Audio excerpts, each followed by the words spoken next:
You're listening to Get.Out.N.Drive podcast with John, custom car nerd Meyer, and Shawn, Mr. Sedan Man Sherrill. We'll be bringing you gearheads all the information you've never wanted to know about cars and why they should be on the road and not in your garage. Are you ready to get out and drive? I am Shawn, Mr. Sedan Man Sherrill. I am John, custom car nerd Meyer. Today we are talking with Brian Dawas, filmmaker and car builder. Good afternoon, Brian. How's it going? Thanks for having me. Hey, Brian. Thanks for talking to us today. So, filmmaker. I know I've seen several of your. You do car documentaries. I've seen several of those. I got to say, my favorite is Sweet Sickness, the Flathead movie. Okay. I'll just throw that right out there. I love Flatheads. And how did you get into filmmaking? I got into filmmaking. I used to play in a band, and we'd go on tour, and I kind of was flip-flopping between touring and building cars. So we'd go on tour for like 3 months, then we'd be home for 2 months. I'd build a chassis, and we'd go on tour for a month. I'd come home, do some body work, and over the course of the year, we'd go on like 2 or 3 tours, and I'd finish a car, and then I'd sell it, and that would supplement the income. And I stopped playing in the band, and I didn't want to do cars just full time because I didn't want to get burnt out on just fucking working on cars all the time. So I decided I'll make a car documentary just to see how it goes, and maybe I could build 1 or 2 cars a year and shoot a movie each year. And that's kind of how it went for a while. Mm-hmm. Okay. What was the first movie you made, Brian? First movie I made was called The Road to Bonneville. It follows there's a hot rod shop in upstate New York, the Rolling Bones, and every year they drive their 32 Fords from New York to Bonneville, swap out the motors with race motors, and then they race the cars at Bonneville, swap the motors back, and drive them home. Mm-hmm. And I've read about them in Street Rodder, and I read about them in another magazine. I think it was called American Rodder. It was the first time I saw their cars. And how I met them, I had my own coupe, and I wanted to louver the trunk lid and the hood. And there was no one in the New York City area that I knew of that did louvers. The article said they were in New York, so I called them, and I was like, hey, my name's Brian. I saw your cars in the magazine. I really like them. I'm looking for someone to do louvers. They referred me to a guy in Connecticut. I went up there, punched my louvers, whatever. And then a Riders Journal article came out about the trip.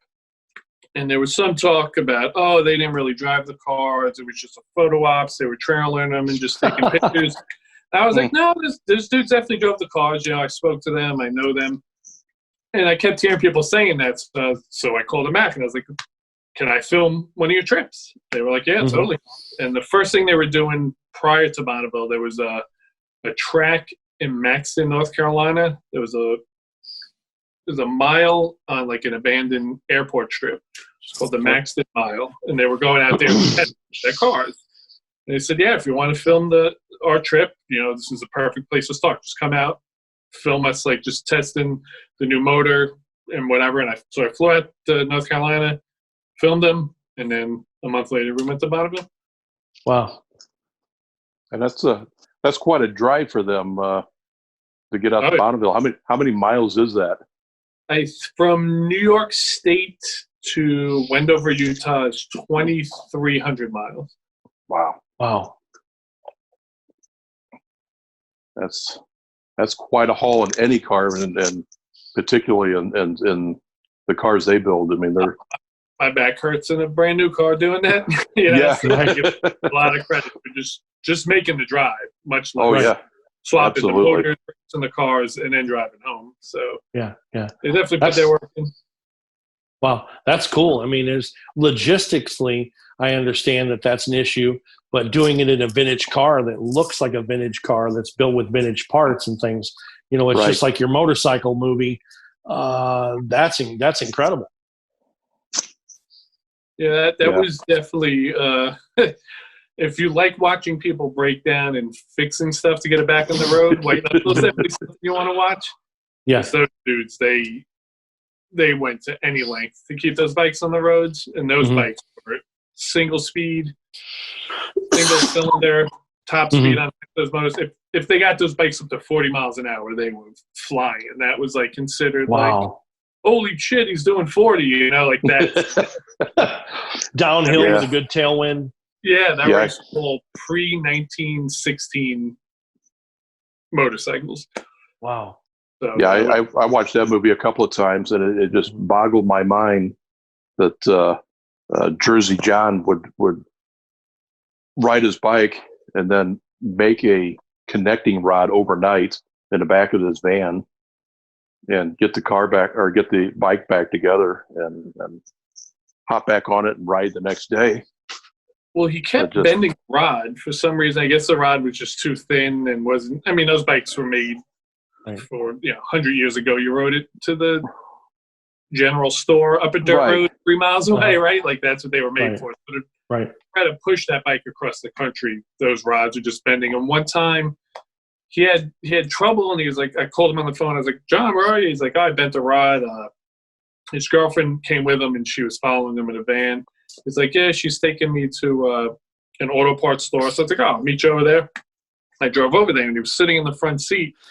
He had the motor on his lap apart. He had a piston on the dashboard, valves in the cup holder. Like he was taking it apart while she was driving to the store. Wow. So that was pretty cool. And I know people that if they get a flat tire, they give up and call AAA, go home. Oh yeah, I know. Yeah, I know guys who ride bikes have never rebuilt their motor, and this guy rebuilt it like 4 times in a week on one trip. Yeah, so that's some dedication. That's dedication.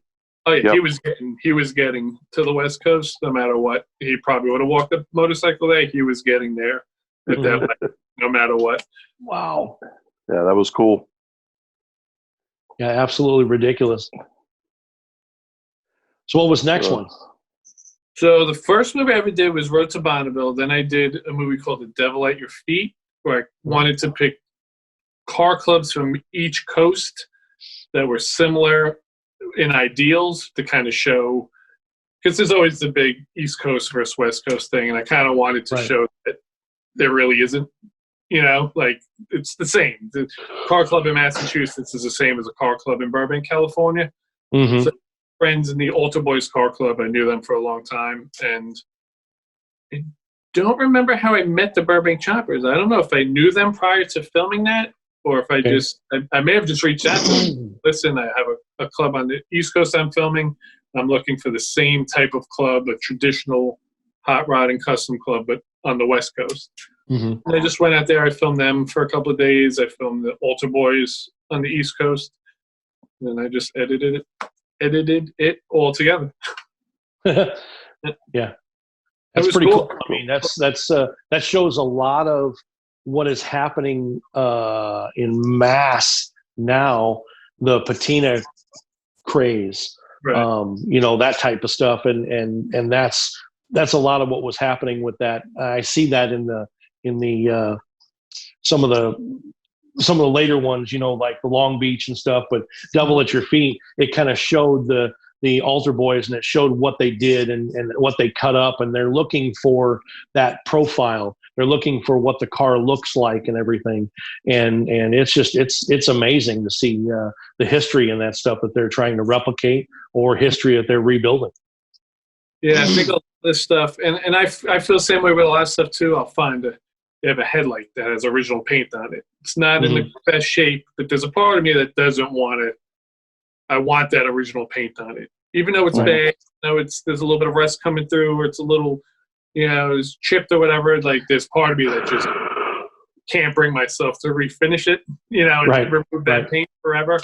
So I totally get their style sensibility. Right. Yeah. Yeah. That's go ahead. Kind of like driving history. If you leave it alone and leave it original, then. Well, yeah, that's definitely true. Yeah. You just start coming to it got to a point where if something was old, someone wants to make it look new, and if it's brand new, they want to make it look old. Yeah. So you just, I don't know, I just kind of like finding old stuff. And as long as it's working, as long as it's not dangerous. Obviously, if something's dangerous, I'm not going to use it. But Sure. I just like that paint is from 1940. You know, some guy painted that headlight in 1940, and that paint is still around today. Guy who painted, he might be dead, you know, but the work he did, and it's on a car now, and it's driving down the road again. It's kind of exciting to me. Yeah, it's neat. Any weirdness or things that you thought was hard to do, putting together stuff with Devil at Your Feet? No, not at all. The hardest part is editing. Filming's easy. Editing it's time consuming. I don't think a lot of people realize that you'll spend months just sitting there cutting, and I obsess over things. I don't know if it's because I'm a musician. If I'm editing something to music, I want every cut to happen on like a drum beat or a snare drum, or it just has to sync up in some way. So I just obsess over every little detail of it. Right. Yeah, I definitely see that. You know, watching your movie, it's you know, it's not, everything's not a rolling Ken Burns, you know, kind of thing. I see that you have a love for it, and that is a lot different than watching any other regular movie. You know, I know you consider yourself a indie filmmaker and that type of thing, and I try to promote your movies the best I can through any source of media and stuff like that. And you know, I've seen them, and I think it's great. And I'm glad that I was able to meet you through that situation, be able to help promote your movies. Yeah, I mean, that was fun. We used to do those screenings at your shop, and that was a lot of fun. Yeah, and I feel that helps I feel like younger people get into cars visually. So someone who's 16 in this day and age, it's just not realistic that they're going to be able to afford a Model A Roadster. You know, so I feel like they can watch movies and take it in for a couple of years until they can afford to get into the hobby. It kind of keeps their interest, and they can learn how the stuff works. And I just feel like younger people, they want to see movies about cars. Yeah, that's very true. And I've tried to use music that I think younger people like, and sometimes older people don't like it. So it seems to be an ongoing battle I have with my audience. I think the music you put in your movies fits the movies really well. Oh, yeah. Okay, cool. Yeah, I think it's fantastic. Yeah. Someone once asked me, they were like, I mean, there's a lot of things. So I use every band I use, I'm friends with. So I try to use bands that I know. And I can promote their music, right? Someone will watch the movie. Oh, they'll get to hear the band. There'll be some exposure, right? Why not? If I'm going to promote someone, I might as well promote friends. They're usually other car builders that are also in bands. And sometimes, one time someone asked me, how come I don't use stuff like Jimmy Buffett? And I was like, I like Jimmy Buffett, but I don't know if like a hot rod tearing down the road, breaking all the rules of Margaritaville fits with that image. To me, it doesn't, you know? No, it doesn't. Music. Cars are supposed to be aggressive. The cars they're loud, fast. So I try to use music that's loud and fast. Right. Yeah, good job not choosing Margaritaville. Yeah. Plus, it would cost me $50,000 to use it, I'm sure. Right. Yeah. That's the other end of it. I don't think people realize that you just can't use a song. Like, you need permission from the performer, permission from the person who wrote the song, permission from whoever owns the publishing rights. So you have to make those three connections. They all have to agree on it, and then you got to start paying people, and it becomes very expensive very quickly. And I would have made 0 movies if I had to do that. Yeah, that's not very good. So what was next in line there? So after The Devil at Your Feet, I did A Sweet Sickness. I wanted to do a movie that was just dedicated to Ford Flatheads. My favorite. Flatheads, I think they look cool. They sound cool. They have a lot of history. Early speed records all set with Flatheads, and there wasn't a movie about Flatheads. So I figured, hey, I'll make a movie about Flatheads. I had the idea to kind of, maybe I'll make a movie on Flatheads, and then I'll do a movie just about Hemis. I'll do a movie about Y-Blocks, like maybe down the line, just picking the favorite motors, an inline 6 movie, and just kind of make one about all the different motors. I just never did it. I don't know what happened, but I made the Flathead movie. It was well received. People loved it. I get emails from people all the time that say, "Oh, I always had small block Chevy. I watched A Sweet Sickness. I pulled it out and I got a Flathead." Wow. I think that's pretty cool. I've gotten probably at least 100 emails like that. So really cool. I need to think that, I'm not saying I did it, but that I made something and someone watched it and they were inspired by it enough. Right. Yeah, that's pretty cool. I mean, that's a big deal. You've actually inspired somebody else to do something and to change something and change the direction of where they were headed. Right. And they always tell me that they didn't see what the big deal about Flatheads were, and then they watched the movie, and everyone in it was so excited and passionate about Flatheads. Right. And that kind of made them, it sparked something in them that made them interested in learning more about the motors. And that's good, because I mean that the Flathead in itself was the indestructible engine that was being used for everything, for absolutely everything, until the overhead valve, push rod engine came around, and that immediately made all of that technology obsolete. Oh, overnight. Absolutely overnight. Yeah. Because you could make 80 horsepower, or you can make 300 plus. Yeah. Right. Instantly. And I still, I know the love of Flatheads. I know the sound of it, and everything has to do with the Flatheads is great. And I listen to everybody say the word Flathead, the most money you ever spent to go slow. Oh yeah. and it's fantastic. And I hear that. And again, we've said this 1,000 times. If you don't get it, I am not wasting my time trying to explain it to you. Right. Because people also have to think of it, what's fast for a Flathead. Right. So if you can get a Flathead to go fast, that's the achievement. It's not as fast as a big block Chevy, but you got a motor that came 80 horsepower stock in a car, and you doubled it. So that's That's where the interest lies for people, is pushing that motor further than it was ever intended to go. Right. Some people get it. Some people are just like, well, why would you want to have 150 horsepower when you could order 300? It's like, well, you can't order the Flathead with 150. You have to get it there yourself. Right. Yeah, but I've never seen anybody or heard anybody walk up to a car and say, "Oh, cool, a small block Chevy." Right. I've definitely heard somebody say, "Oh, cool, a Flathead." Oh yeah. The look, the sound, the history, the nostalgia behind them. I mean, you can't beat it. They're great looking motors. I mean, small black Chevys have their place. If you have a car that you want to beat on and drive and get parts easily when you start breaking stuff, I totally get wanting to have the convenience, just being able to pull off the road and go into any auto parts store and to just buy a part for a 70s pickup, and it fits your motor, So I see that. Right. There's an appeal to that. So I mean, everything has its place. Sure. Right. And I mean, that's the same thing I talk about, and I kind of preach to everybody about bias ply tires. Right. You don't build a vehicle that looks traditional and then all of a sudden it has a radial tire on it. I roll my eyes and I walk the other way. Right. You take a Rolling Bones car and put some white letter Eagle GTs on it. And that's what I'm talking about. Draw a mustache on the Mona Lisa. Right.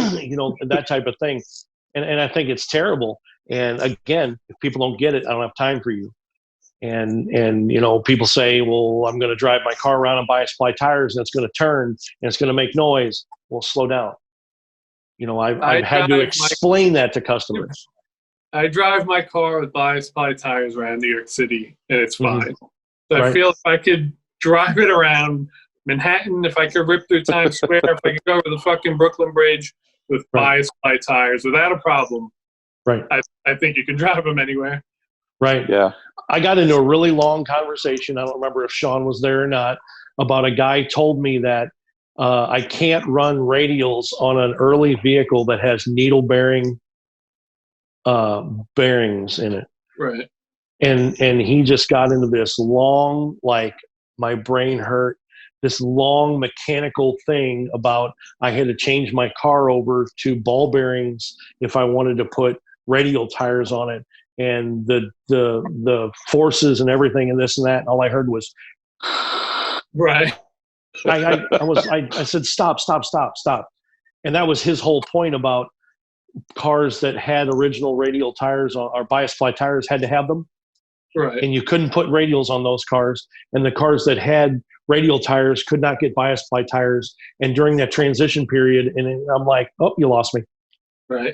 It's too much. Yeah. I want cool looking tires. That's it. Right. Yeah. I'm like, put these tires on the All car and be done with it. All aesthetics. I mean, Right. has nothing to do with bearings.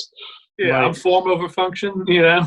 Without a doubt, I'll sacrifice some comfort to have a cool looking car. Right. And I don't find bias plies to be bad at all. I don't know if it's because, I mean, I drive that 32 coupe, so I don't know if the car's light, so I don't notice it, but I go over grates and drawbridge grates and shit, and the car doesn't like pull into the other lane. It's not, doesn't feel like a death trap. I'm just driving. Yeah, it just feels like a car. It doesn't feel much different. And you get used to them. They will grab the road crown. They kind of wander here and there, but you know, you get used to that, and you say, look, I'm driving a car that's 70, 80 years old. Get with it. And if you want to drive a new Corvette, drive a new Corvette. Yeah. It's the price of being cool. Right. I mean, drive within the limits of your technology. And John and I talk quite a bit about newer cars just making lazy drivers. You got every comfort you'd have in your own home now in the car. Steering wheel warmers and they're so safe that people feel they can't get hurt. So they like lunatics because they're not afraid of getting into an accident anymore. Yeah, but a lot of these guys will see old vintage cars and they'll decide, I want to get one of those, and then they start complaining about it drives like crap, it steers like crap, it doesn't ride like my new car. No, it's not a new car. You got to have a different mindset to drive an older car than you do a brand new Cadillac. Of course. And, after a half hour in it, you don't notice anymore, right? Right. It's only weird for the first couple of miles, and then it's just like everything else. Once you get going, you just forget about all the little. Right, you're in the car. Yeah. Good gravy. So, what's next in line for your films there? I want to do a series. I was thinking of something maybe more of a show format than a movie format, and I wanted to do something about vintage car owners within New York City, because it's a little different owning a vintage car here. And I kind of wanted to document that because I know people in Queens and their cars in a garage in Brooklyn, and they have to take a half-hour train ride to get to it, and it's just it's different, So I kind of wanted to document what life is like for someone to own a vintage or classic collectible, whatever you want to call it, older type car in a city like New York. I see. It becomes a logistics issue. Yeah, just rent price where a garage is even available. Garage space is a premium in New York. It's very expensive and very hard to find. The garage I have now, I've had it for a little over 10 years, but every night when I came home, I drove around the neighborhood for about a half hour looking for like garage for rent signs, and it took me about 7 years to find that garage. Oh, wow. Yeah. Crazy. Yeah, I never would have thought to even think about that up there in New York City. Yeah, I mean, it's tough to find spaces to keep your car. I mean, I used to have 3 garages. So I had one garage with a car in it, I had one garage I built cars in, I had another garage I had parts in. So I'd be in the middle of working on a car.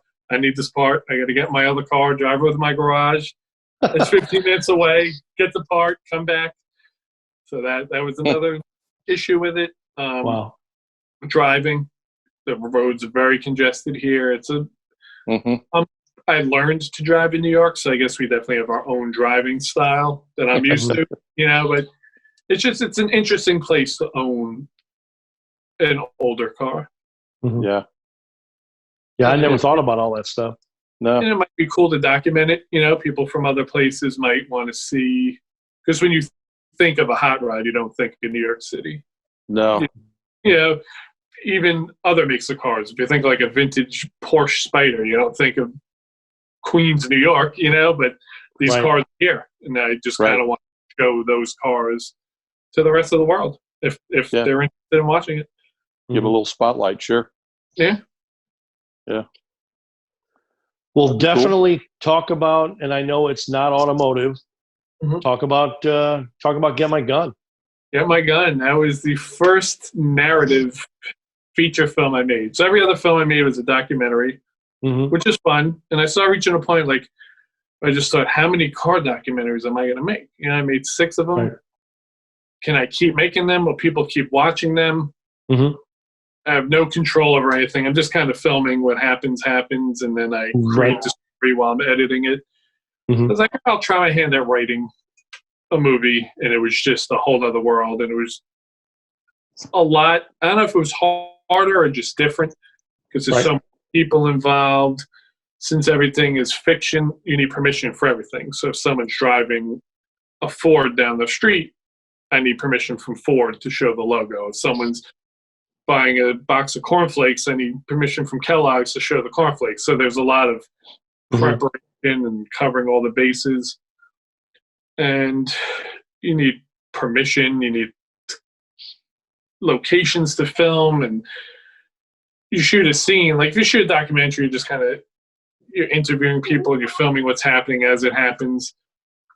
With like a narrative feature, you have to film a scene 10 times, the same exact scene. You got to film it a 2-shot, a close-up, a medium shot, cutaways. There's so much more filming to be done, and you need a guy who's just concentrating on sound. You need someone who's just a camera person. You need makeup. There's just so many things that I didn't realize I was going to need that many people involved to make it. But it was fun. I'm glad I did it, and I wrote a couple more, and hopefully we'll make those in the next year. Awesome. Yeah, it's I don't know if you want to talk about, you said people were surprised about especially one fellow that said it was a snuff film. Yeah.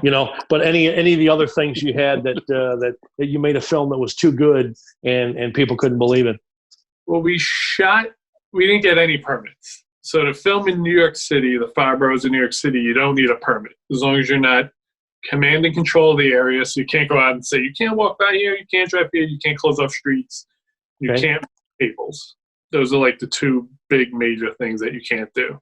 So we're like, well, we're not going to do any of that, so we won't get permits. And then I realized how great permits probably are, because the second you start filming, everyone's in your business. Just a random person walking down the street is like, so what are you filming? Do you have a permit? And it's like, who are you? Why would I show you? Like, it's just random people asking to see your permit. We filmed we shot one scene. We set up for it. We did a few rehearsals. And this guy was standing outside watching us rehearse. And then the second we were like, all right, let's shoot it. Let's try it. Called action. The guy just came walking out with a leaf blower and just started blowing a leaf blower all over the sidewalk in the middle of June. And I was just like, wow, what the fuck is this guy's problem? And like, people just want to get in your business. That's if you're filming something, people want to get in your business. They want to try to ask too many questions. They just want to try and disrupt what you're doing for some bizarre reason. I don't know why. That's their need to be involved. Yeah, they just want to assert some sort of authority that they don't actually have over the situation. That's what was weird about it. We shot one scene where we pulled the guy's head off, right? Because it's like an exploitation. There's some horror in it. And we're there's a car. And we had a camera rig on the front of the car holding the car. We had like a shade we built over the windshields to block the reflective light. There's a person standing there with a camera, but a microphone boom. So we're obviously filming something. The car drives off, and this guy's driving up the road. He like spins into like a half a broken U-turn. He drives across another lane of traffic, drives up onto the grass where we're filming, And he starts demanding to know what's going on. He said, "We killed someone. You guys just killed someone. We need the police." And he's just going insane. And I was like, "Please call the police, because I need you to leave. The police will make you leave once they get here. Just call the police, please." Yeah. Right. That was weird. And then he wouldn't leave until he was convinced that we didn't kill somebody. And it was just a very bizarre situation. And it was happening at like noon on a Sunday. So I don't know what made him think we were just executing people in the street at noon on a Sunday. and if we were that insane to be doing that we wouldn't attack him too. I mean, I don't know. I don't know. Right. That's the perfect plot. Yeah. That is exactly what happened. How do we off people? We just accidentally film it on a Sunday at noon. Yeah. Yeah. Busy road, we have 20 witnesses around holding camera equipment, right? Sure. They're all in on it. They're in on it. It's fine. Yeah, that's fine. Kill someone with 20 other people, right? That's That's what I like about you, Brian. You're a thinker. Yeah, that's totally the best way. Yeah. Every day that we filmed, we had like a half a nightmare like that, but that was probably the most annoying one because the guy just wouldn't leave until the police came. Mm-hmm. So he sucked up like a half hour of our time just standing there. Right. Mm-hmm. He wouldn't move his car. He almost ran over the person that was operating the camera. Like it was just he wouldn't leave, and it was really it was the most frustrating. That's awesome. And you meet a whole lot of Karens that are wanting to shut your thing down, and somebody that lives next door, and you're being too loud, or you're filming and you're upsetting them. We were filming, so we had two. So in the movie, this girl puts on a nun costume because it's Halloween. She's dressed as a nun. Mm-hmm. And we're shooting a scene where she's like forcing someone into a trunk at gunpoint. Mm-hmm. And we were filming up the street from a monastery. And these nuns were jogging by, and they were stopping to watch, and they were clapping when the guy got forced them into. They were like, "This is amazing." They loved it. They loved this idea of this like nun with a shotgun. And these were real nuns. They loved it. They were totally cool. Uh-huh. Then we had another scene that was kind of an extension of that scene, but it was in another location. Mm-hmm. And some woman was jogging by, and she stopped, and she was like, with everything going on in the world today, you think you'd have more sense than to make something like this. And then she jogged away. And I was like, today I learned that the nuns are cooler than, this regular person. Like that woman's a square, and the nuns were awesome, so that blew my mind a little bit. That is awesome. Good gravy. Crazy. We filmed in a hotel, which was interesting because there were people living in it, so that was kind of interesting. I think we were making a lot of noise and annoying them. So right. Where else? We just filmed a lot of stuff. Story for every minute of the day that we were filming. Oh, hell yeah. That's awesome. What questions you got for Brian there, Shawn? So you're also a car builder. What kind of cars have you built? What got you into building cars? When I was younger, I was into skateboarding. So it's skateboarding and BMX. So I was always tinkering with bicycles and skateboards and taking my friends' old skateboard trucks and wheels, and that's kind of how I learned how to use tools, like putting skateboards together and putting bicycles together. And then I got old enough to drive, and you want to go faster, right? So I went to go this fast on a skateboard. I want to go this fast in a car. And I just bought, the first car I had was just a shitty 1971 or 72 Chevelle. Mm-hmm. Nice car. I got it. It was trashed. I did all the body work on it. I got it looking somewhat decent for what a 17-year-old could do. Mm-hmm. Working on a car in a driveway in the Bronx. And then I crashed it. I totaled it. And then I got it. There was a story with that, too. I was fishtailing around a corner. Mm-hmm. And the throttle got stuck down. And as I was coming around the corner, I was just flying. It all happened in like 2 seconds as an adult, right? You just put it in neutral, turn the key off. That's what you would do as an adult, right? But 17-year-old kid. And I went around the corner. The gas pedal was stuck down. And there was a playground. All these kids were playing basketball in it. I just panicked and cut the wheel the other way, and I just slid sideways into a telephone pole, right into the door jamb. Oh, Wow. Crushed the door jamb into the car. I was hanging out the window. My friend who was in the passenger seat was in the driver's seat. And I drove the car home. I was like, oh, it still runs. I started back up. I drove home. The kid I was in class with at school was playing basketball. And he was like, Brian. So I got like immediately embarrassed. Yeah, I just started the car up and drove away. And I don't know if the throttle cable got stuck. I don't know what happened, why it got stuck down. And I was driving home, and one side of the car was nice. So I'd stop at a red light. If someone was on the driver's side, they're like, oh, nice car. Yeah, thank you.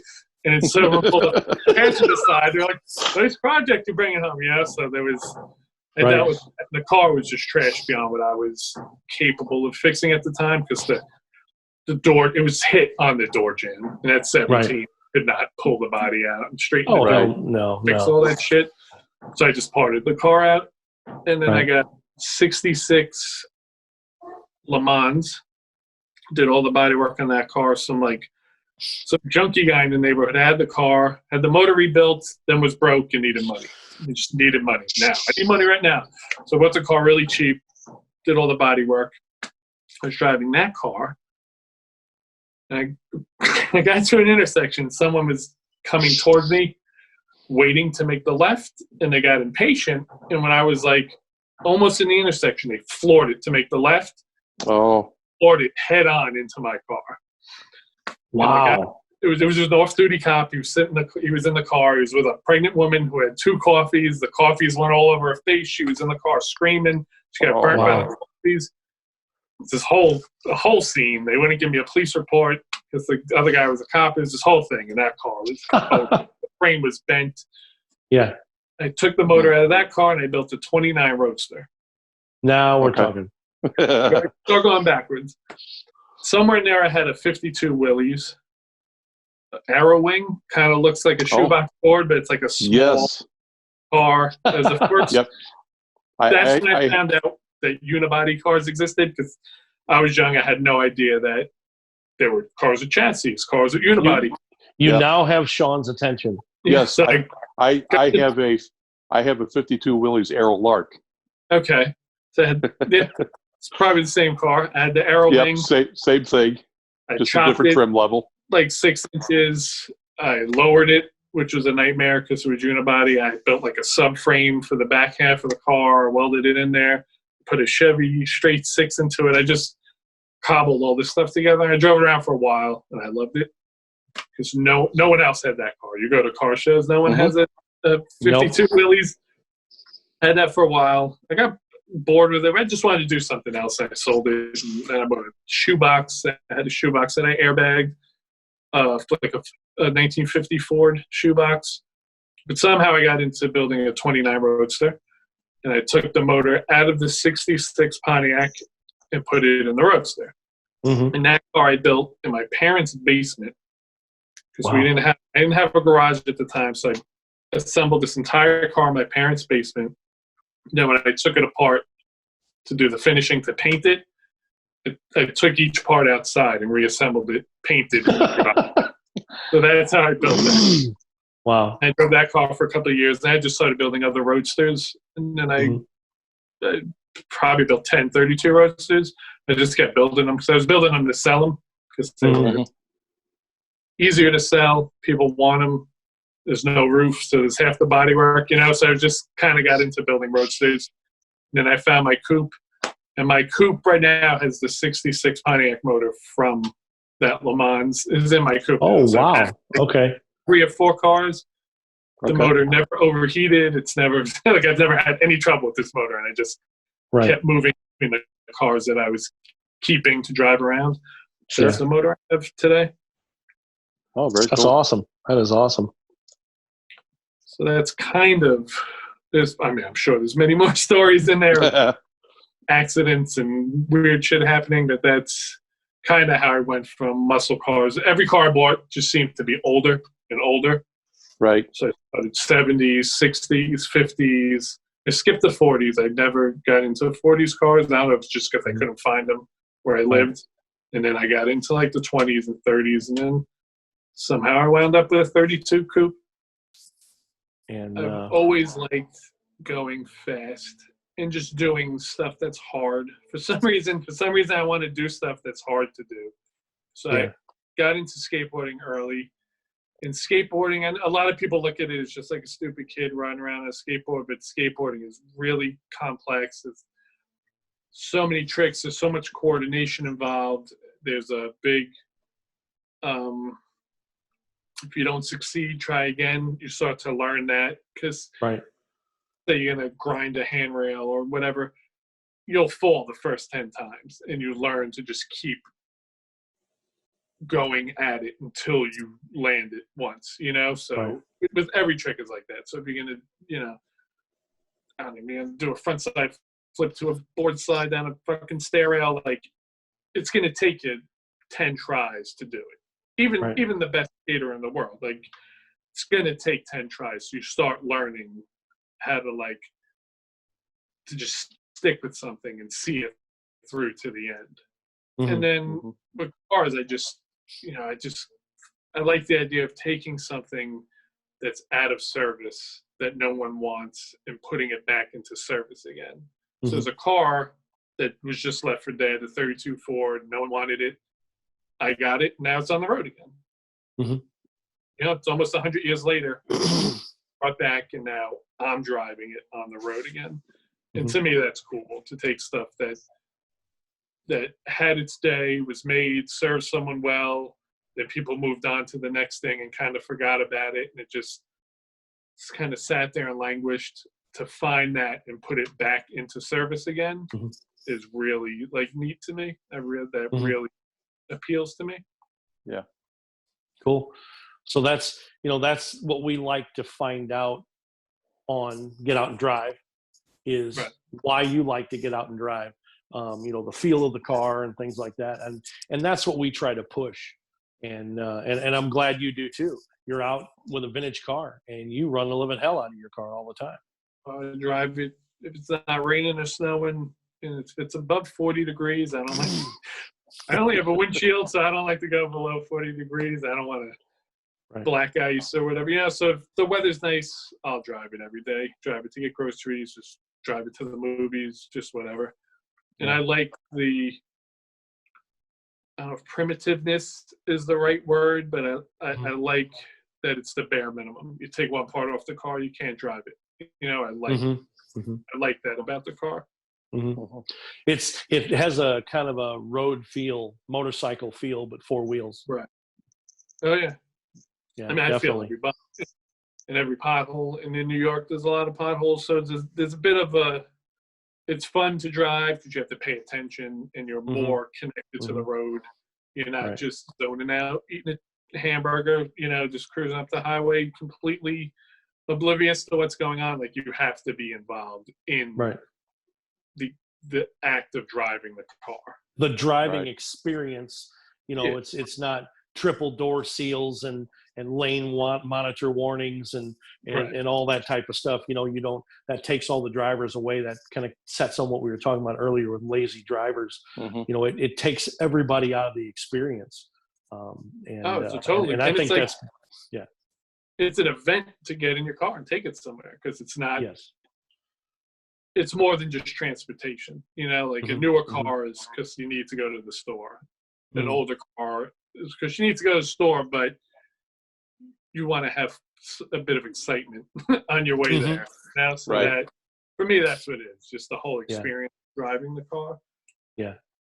Yeah. We've always tried and push passing the torch and going on and giving this ideas and everything to the next generation.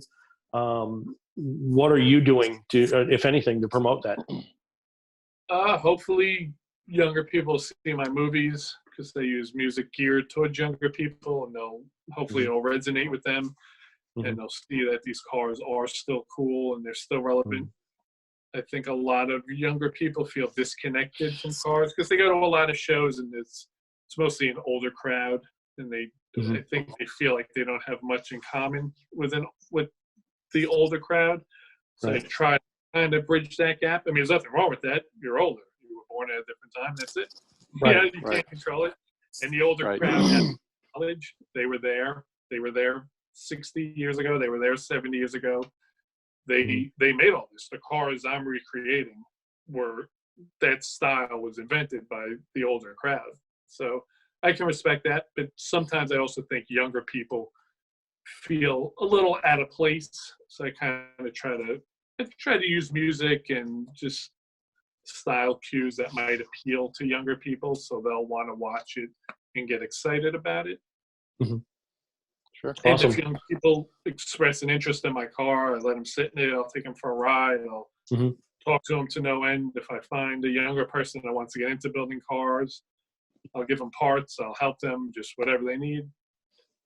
That's awesome. That's good. Yeah. That is big time, passing the torch and making sure that another generation knows what's happening and they can learn hands-on, and Right. they see you building a car and saying, hey, why is Brian interested in this? You show them why it's cool, why this is better than a 2007 Honda. Right. Why your 32 Coupe looks and drives and feels and just has a whole everything better than this Honda, and you kind of give them a reason to want to like the older stuff. Yeah, and I think a lot of the younger folks, they just feel that it's unattainable because how hard the parts are to get, and I don't think they know where to look. Sure. And since they're so much younger, there's probably a bit of intimidation when they get into older cars because everyone's older, more mature, they're more set in their ways. So I try to just talk to younger people about it and just and not be pushy, because I mean, if someone doesn't like it, they don't like it. You can't force someone to like something. If you try it, they're going to end up hating it even more. Oh, yeah. Yep. So if I see someone that has an interest in it, I will just try to just talk to them and let them sit in my car and sit around it and go for a ride and just see why it's fun to have. It's like a big go-kart almost, like. That's definitely true. That's definitely true. Well, cool, man. I don't know if I have anything else for Brian. Yep, I don't. Nope. That's good. Good. Well, cool, man. Well, hey, Brian, what drives you? I'm really into the idea of taking a car or just anything in general that was built, done its time, and then people moved on to the next newer technology and kind of left this old car and forgot about it. I like rediscovering that car, rebuilding it, and putting it back into service and giving it a new life again. Yeah, that's cool. Right? Thank you. It's true. Yeah. You've seen that Disney cartoon, Little Susie Coupe? That's exactly what I believe. Right.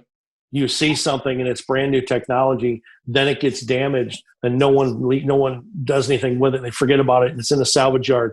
And along comes the hot rodder. Right. The thing is, the hot rodders are the first recyclers. I don't care what anyone says. That's something that's given to me. That's something that I'm proud of. Hot rodders are the first recyclers.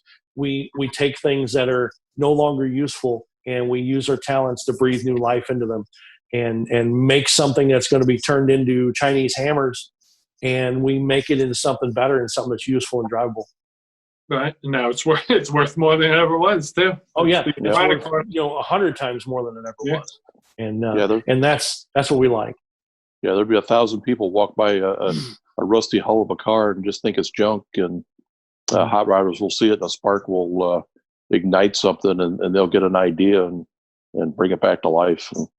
And it's an incredible feeling, and restoring vintage cars in general. But I think the thing that I am the most proud of, that brings me the most emotion, is restoring a family heirloom car. Right. It's absolutely incredible.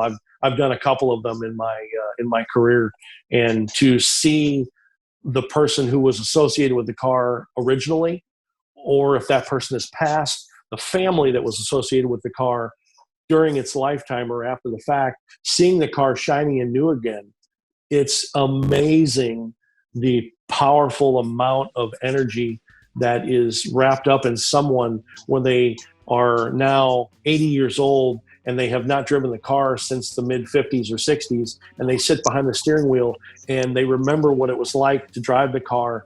And it's nostalgia is a powerful thing, and it's absolutely incredible and it's super powerful. And I've seen an 80-year-old man sit behind the car of a 52 Chevrolet and cry. Right. Because I had a guy that I restored a car, and he looked through the steering wheel and he said, I remember when we picked this up at the dealership with my uncle. This car had, 6 miles on it or whatever. He said, I remember what the steering wheel feels like. I remember what these seats feel like. I remember what the car smells like. And that man sitting in that car again after it was ruined by using it, and it's back to being perfect again, incredibly powerful. Well, it's nice to be able to do that for someone. Yeah, it's incredibly powerful. And that's the moving part of what I do. Yeah, I build cars and I take things and I cut them up and make hot rods out of them, and make trucks with air ride and stuff that's a useful truck for hauling, and cut a hole in the bed and make it completely useless. I do that. But I also have the ability to make things restored and back to perfect. I don't care if it's a stove, a refrigerator, a toaster, whatever, toys, children's toys, because being a body man, people have given me their 40s, 50s, and 60s children's toys that have been stuck up in the basement. They're rusty. Sandblast that thing and repaint it and give it to somebody, or, restore it for them as a project, and it'll bring tears to an adult's eyes. It is an amazing feeling. I am John, Custom Car Nerd Meyer. You can follow me at Custom Car Nerd on Instagram. And I'm Shawn, Mr. Sedan Man Sherrill. You can follow me on Instagram at Mr. Sedan Man. What drives you?